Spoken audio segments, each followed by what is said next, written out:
일단 우리 방송에 또 이제 새로운 어떤 모토가 남북관계 전문 방송 아니겠습니까? 네. 언제 모르겠어. 하다 보니까 요즘 우리가 남북관계 소식은 우리만 해. 공중파뿐만 아니라 유튜브도 안 해. 아무도 안 해요. 네, 그와 관련된 기사 정리해 보도록 하겠습니다. 네, 우선 청와대 NSC UN 평화 유지 활동 역량 강화 국제사회 적극 협력이라는 제목의 기사입니다. 청와대는 25일 오후 서훈 국가안보실장 주재로 국가안전보장회의 NSC 상임위원회 회의를 개최했습니다. 참석자들은 우선 최근 한반도 및 주변 정세를 점검하고 최근 외교 차관 회담 등 한미 간 긴밀한 조율을 바탕으로 북한과의 대화를 조속히 재개하기 위한 노력을 지속해 나가기로 했습니다. 자, 뭐 NS 회의는 정기적으로 늘 열리는 거긴 한데요. 네. 이번에 특징은 PKO 늘 그 송작가 TV에서만 지적하고 있는 UN 평화 유지 활동에 대한 회의 준비를 NSC 차원에서 하고 있다는 거예요. 네. 네. 아무래도 심상치가 않아요. 심상치가 않다. 드디어 우리가 글로벌 선도 국가가 아니라 글로벌 선도부가 되는 게 아닌가. 선도부다. 네. 그동안 이제 일진 미국 애들이 깝치고 돌아다니고 네. 돈 좀 있다고 중국 애들이 깝치고 돌아다니는데 이제는 한국의 선도부가 글로벌 국가들의 어떤 그 난장을 정리하기 위해서 활동할 때가 되지 않았나. 이렇게 우리가 선도 국가가 되는군요. 네. 네. 아마 그렇게 될 것 같고 지금 회의를 보니까 첨단 기술, 뭐 의료, 뭐 이런 분야에서 UN 평화 유지 활동의 역량 강화를 위해서 뭐 적극적으로 국제사회와 협력해 나가겠다. 그러니까 처음에 이제 진출할 때는 평화 유지군인데 네. 백신도 놔주고 방역도 해주고 그렇죠. 치료제도 좀 나눠주고 네. 마스크도 좀 뿌리고 이래 가면서 뭐 건물도 좀 세워주고 그렇죠. 뭐 이런 거죠. 삽들고 갑자기 마을도 하나씩 세워주고 삽들고 강도 파주고 막 이런 거 해주면서 너무 빡세다. 네. 이제 한국 사람들은 무슨 어벤져스인가? 라는 얘기를 들을 수 있는 활동을 요구를 받을 것으로 생각이 됩니다. 자, 이와 관련해서 청와대 NSC가 판문적 견학을 재개한다.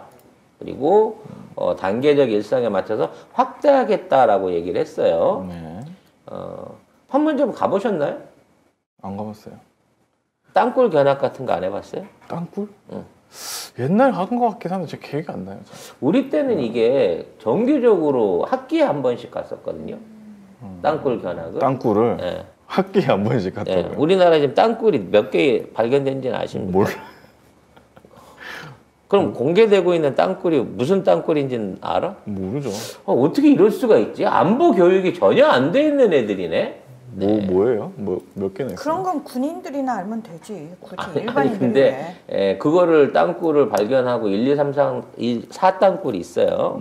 2, 4 땅굴을 개방을 해가지고 시민들한테 이 방공 교육의 일환으로서 이제 견학을 시키고 있거든. 네. 그러니까 옛날에는 시골에서까지 다 관광버스 대절해갖고 노인네들 아니면 학생들 모시고 와갖고 땅굴 구경시키고 그 장당콩 마을 가서 두부찌개 한번 사주는 게 코스였단 말이야. 두부찌개 네. 뭐야? 근데 그런 걸 안 해봤다는 세대들이 참 많잖아요. 근데 이제 연주희 아나운서 해봤어요? 저도 전혀. 그죠? 네. 나도 DMZ도 안 들어가 봤나? 네. 나도 안 가. 자유의 집 그쪽도? 네, 아예 아 군대 있을 때 저는 가봤어요. 그 무슨 OP 같은 데 가서. 그럼 도대체 안보와 보안을 그러니까 뭐랄까 국가 안보를 정말 그 철동같이 지킨다고 하는 보수 집권 시절에 왜 이 견학 프로그램들이 다 사라졌는지 난 이해를 할 수가 없어요. 하지만 이제부터는 이 프로그램의 내용이 좀 바뀌어지겠죠. 그러겠죠. 이제는 이제 남북 평화 교류의 상징이고 다시 그렇게 돌아가서는 안 되는 분단의 잘못된 역사를 알려주는 방식으로 앞으로 판문점을 비롯한 각종 DMZ 안에 견학 코스들이 개방이 될 것으로 보입니다. 네. 근데 이게 코로나 때문에 좀 중단이 됐었대요. 그래가지고 지난 4월에는 일부가 재개가 됐는데 그다음에 이제 수도권에 이제 오세훈 오면서 난리가 나면서 다시 중단이 됐다가 지금 이제 11월 30일부터 시작을 한다고 합니다. 네. 어찌 됐거나 우리가 그동안 이제 이런 땅굴 프로그램이나 안보 프로그램, 통일전망대 프로그램 많거든요. 그 프로그램들이 그런 걸 할 때마다 통일 교육을 강화를 많이 했어요. 그러니까 뭐 정치적인 조작이 있었든지 간에 그 통일이 어떤 형태인지는 모르지만 우리 소원은 통일 이런 것들이 있었단 말이에요. 근데 이명박근혜 시절에 우리의 소원은 통일이 교과서에서 빠졌습니다. 아, 그래요? 네. 그게 왜 그랬을까요? 독도는 우리 땅 노래도 빠졌어요. 왜 그랬을까요? 일본 눈치 보느라고 그랬나? 그런 쪽에 관심을 못 갖게 한 거예요, 결과적으로. 그게 형식적으로나마 우리가 유지하고 있었던 통일의 필요성이라든지 독도에 대한 어떤 그 민족의식 같은 것들을 의도적으로 배제해갖고 안 나타나는 경우들도 있었다는 거지, 과거 보수 정권 안에는. 근데 이제는 우리식의 방식으로 새로운 어떤 한반도 평화 패러다임 안에서의 안보 교육 내지는 좀 더 북한을 알아가는 교육들이 필요하지 않을까 싶어요. 한때는 MBC 일요일 새벽에 하던 통일 전망대가 시청률이 엄청 높았거든요. 통일 전망대. 네. 맞아. 근데 그거를 이명박근혜 정부에서 대폭 시간을 줄여버리는 이해할 수 없는 짓거리들을 그동안 했다는 거죠. 그치. 자, 요건 뭐 간단한 얘기인 거고. 네. 이제 이해가 안 되는 만남이 좀 있었어요. 네. 외교수장 장제스가 장하성을 만났다고 하는데 기사 한번 먼저 보겠습니다. 중국 외교 사령탑인 장제츠 중국 공산당 양제츠 중국 공산당 외교 담당 정치국원이 25일 장하성 주중대사와 만났다고 관영 신화통신이 보도했습니다. 한중수교 30주년인 내년에 양국 간 교류를 활성화하는 문제와 함께 종전선언 문제도 다뤄진 것으로 보입니다. 여러 가지 해석이 가능하긴 합니다. 네. 일단은 중국이 유화적인 제스처를 지난주에 취한 게 공식적으로 한한령을 풀었어요. 물론 이제 실무적으로 아직 우리나라 기업이나 뭐 연예인들, 연예 프로그램의 진출 이런 건 보이지 않습니다만 네.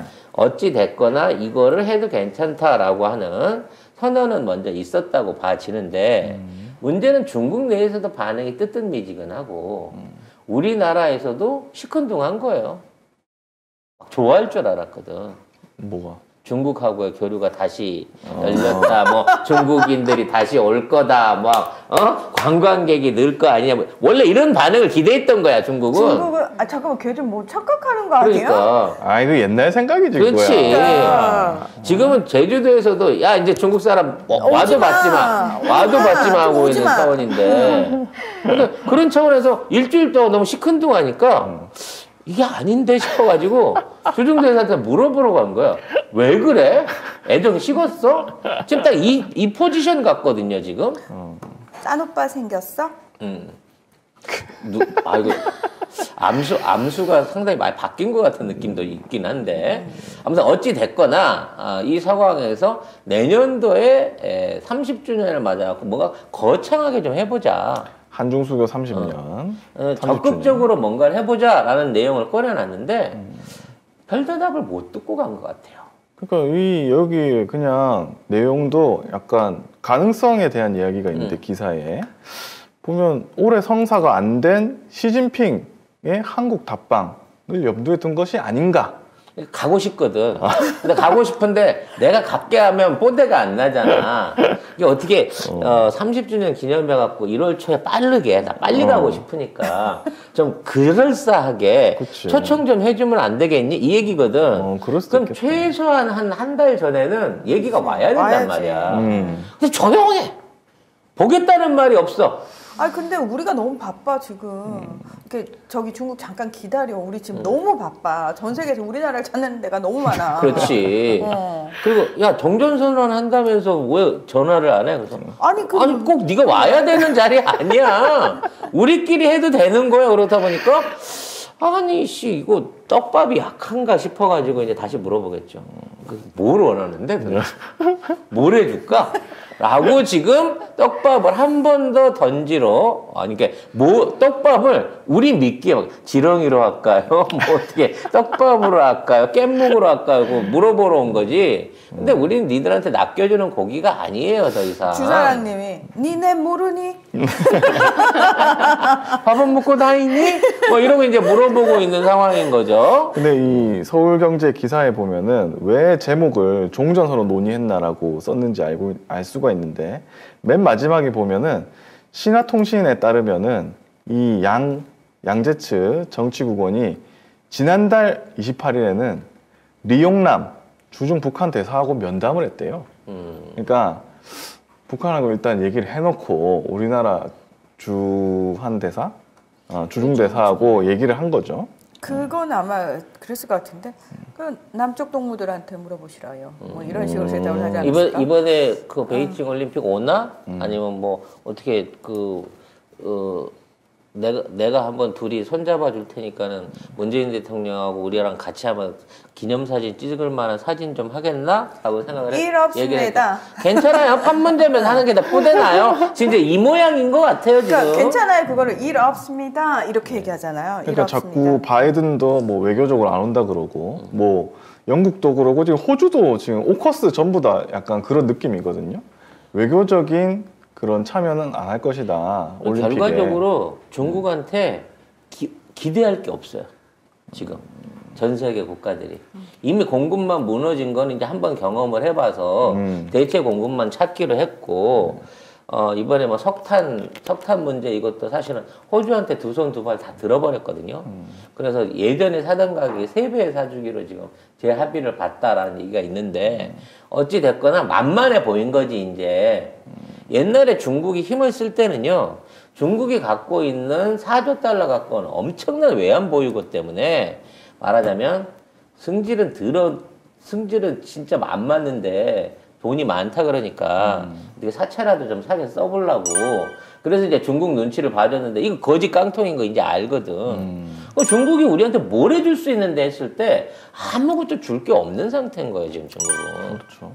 그리고 이제 중국도 미국이 워낙 강경하게 외교 노선이나 뭐 기술 압박이나 공급망 경제에 있는 부분 안에서도 하도 강하게 통제를 하고 있는 상황이라 지금 미국 눈치 보고 있는 상태에서 다른 국가들한테까지 뭔가 이게 손을 쓸 수 있는 기회가 점점 더 줄어들고 있거든요. 그러던 과정에 제일 뽀대나는 게 이 문재인 대통령하고 한번 만나는 건데, 제일 인싸니까 지금 우리 측에서 전혀 초청이라든지 뭐 이런 데 대한 메시지를 안 주니까 제발 우리가 얘기했다고 말하지 말고 초청 한번 해주면 안 될까? 지금 이 그림이라고 해석할 수 있을 것 같습니다. 아니면 북한 대사를 먼저 만났으니까 거기에 대해서 우리나라한테 좀 정보를 준 게 아닌가, 그 생각도 좀 들어요. 어떻게 생각하는지 물어보고. 그리고 이제 북한 입장에서도 중국한테 정보 줘갖고 한국에 전달하는 이런 거 안 해요. 안 하나 이제? 네, 이제 안 해요. 우리는 다이렉트 더 많은 얘기를 하고 하긴. 있는데 뭔 네. 얘기야. 지금 매일 저 한라인으로 뭔가 계속 얘기하고 있대요. 있는데. 네. 하긴 그 전화선 끊어지면 또 언론에서 엄청 쓰거든요. 근데 매일 통화하고 있는 거는 또 얘기 안 해줘. 안 함. 나라 잘 되는 꼴. 통하고 있는 거 가끔 기사 나오거든요. 어떻게 나오는지 아세요? 가끔 통화는, 아니, 그러니까 매일 통화는 되지만 뜻깊은 대화는 없어. 뭐 이런 식으로. 네가 직접 도청을 네가 뜻깊은 대화를 했는지 안 했는지 어떻게 알아? 그리고 뜻깊은 대화를 하면 니들한테 알려주면서 하리? 못하지, 그렇게. 그럼 동네발레 다 소문내버리는데 네가 알면 일본까지 다 알아. 니들은 몰라야 돼. 그렇습니다. 라는 부분에 대한 기사가 있었습니다.